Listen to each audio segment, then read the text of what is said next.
ಏನ್ರಿ ಮೇಡಮ್, ಯಾಕೆ ಇಷ್ಟೊಂದು ಡಲ್ ಆಗಿದ್ದಾರಲ್ಲ, ಏನಾಯ್ತು?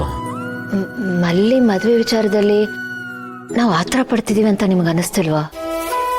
ಏನ್ರಿ ನೀವು ನಾಳೆ ಎಂಗೇಜ್ಮೆಂಟ್ ಇಟ್ಕೊಂಡು ಇವಾಗ ಈ ಥರ ಮಾತಾಡ್ತಾ ಇದ್ದೀರಲ್ಲ? ಅದು ಜಯದೇವ್ ಅವ್ರ ಜೊತೆ ಮದುವೆ ಮಾಡಿಸಿದ್ರೆ ಅವಳಿಗೆ ನ್ಯಾಯ ಸಿಗುತ್ತೆ ಅಂತ ಅನ್ಕೊಂಡಿದ್ದೆ.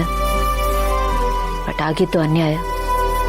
ಅವಳ ಜೀವನದಲ್ಲಿ ಪ್ರೀತಿ, ನಂಬಿಕೆ, ಸಂಗಾತಿ ಅನ್ನೋ ಪದಗಳಿಗೆ ಅರ್ಥನೇ ಇಲ್ದಂಗೆ ಆಗೋಯ್ತು. ಎಲ್ಲ ನನ್ನಿಂದಾನೇ ಆಗಿತ್ತು ಅಂತ ಅನ್ಸುತ್ತೆ. ಇಲ್ಲ, ನಿಜವಾಗ್ಲು ನನಗೆ ವಿಚಾರ ಕಾಡ್ತಾನೆ ಇರುತ್ತೆ ಗೌತಮವ್ರೆ. ಅವಳು ಎಲ್ಲದರಲ್ಲೂ ಆಸಕ್ತಿ ಕಳ್ಕೊಂಡ್ಬಿಟ್ಟಿದ್ದಾಳೆ. ನೀನು ನಿನ್ನ ಜೀವನನ ಹೊಸದಾಗಿ ಶುರು ಮಾಡಬೇಕು, ಕನ್ಸುಗಳು ಕಾಣಬೇಕು, ನಿಂಗೊಬ್ಬ ಲೈಫ್ ಪಾರ್ಟ್ನರ್ ಬೇಕು ಅಂತ. ಆದ್ರೆ ಈಗ ಮತ್ತೆ ಅವಳ ಜೀವನದಲ್ಲಿ ಅದೆಲ್ಲ ರಿಪೀಟ್ ಆಗ್ಬಾರ್ದು ಅಂತ ಆತಂಕ ಇದೆ ನಂಗಷ್ಟೇ.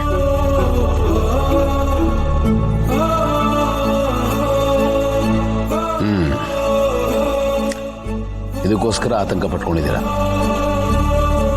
ಭೂಮಿಕಾ, ಮಲ್ಲಿ ಬಗ್ಗೆ ನಿಮಗೆ ಅತಿಯಾದ ಕನ್ಸರ್ನ್ ಇದೆಯಲ್ಲ, ಅದಕ್ಕೆ ಜಾಸ್ತಿ ಯೋಚನೆ ಮಾಡಿ ತಲೆ ಕೆಡಿಸ್ಕೊತಾ ಇದ್ದೀರಾ.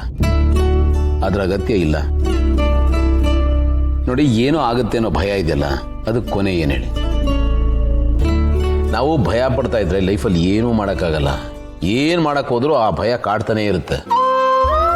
ಸರಿ, ಹಿಂದೆ ಯಾವತ್ತೂ ಆಯ್ತು ಅಂತ ಅದು ಮತ್ತೆ ಆಗಬೇಕು ಅಂತ ಏನೂ ಇಲ್ವಲ್ಲ. ಬಂದಿದ್ದನ್ನು ಬಂದ ಹಾಗೆ ಸ್ವೀಕಾರ ಮಾಡಬೇಕು.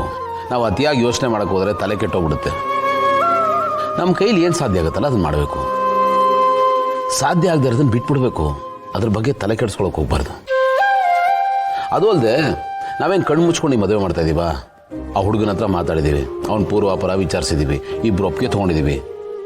ಹಾಗಿದ್ಮೇಲೆ ಇನ್ನು ಭಯ ಪಡೋ ಅಗತ್ಯನೇ ಇಲ್ಲ. ನೋಡ್ರಿ, ಆಗೋದೆಲ್ಲ ಒಳ್ಳೇದಕ್ಕೆ ಅಂದ್ಕೊಂಡ್ರೆ ಎಲ್ಲನೂ ಒಳ್ಳೇದಾಗುತ್ತೆ. ನೀವು ದಯವಿಟ್ಟು ತಲೆ ಕೆಡಿಸ್ಕೊಬಿಡಿ, ಆಗೋ ಕೆಲಸ ನೋಡಿ ಹೋಗಿ.